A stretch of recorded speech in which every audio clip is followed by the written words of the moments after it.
همین که دیدین در نماز پابندی درست نداره سرش حساب نکنید که اونا که گپ میزنه. این واقعیت است. واقعیت است. به خاطر چی؟ به خاطر این حکم الله هست. اما قدر که تو شعار جهاد سر میکنی خیلی خوب باید باشه. این فریضه الهی است. اما چقدر به احکام اخلاقی دین پابندی؟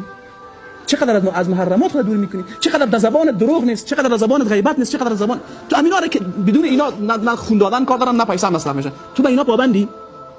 آیا اینا فرض نیست؟ آیا راست گفتن فرض نیست؟ آیا ترک کردن غیبت فرض نیست؟ آیا ترک کردن بهتان فرض نیست؟ آیا با مردم برخورد نیکو داشتن فرض نیست؟ اینا خب مصرف هم نداره. اینا امریکایی هم کار دارن. اینا رو انجام دادی. پس چیست؟ معنای گپ چیست؟ معنای گپ است که ما گپ جات میزنیم. از لحاظ عملی چی داریم؟ تقصیر جدی داریم. چرا این کارو میکنیم؟ برای اینکه نفس خدا کمی راضی نگاه کرده باشیم. فهمیدین که والا تو شما مسلمان خوب محکم بشید دیگه. یعنی گاهی وقت خدا درس هم میدینه. این اگه این جای رو نمیگیره. تلاش ما همی باشه که به معنای واقعی کلمه دین را در زندگی خود عملی بکنیم. به معنای واقعی کلمه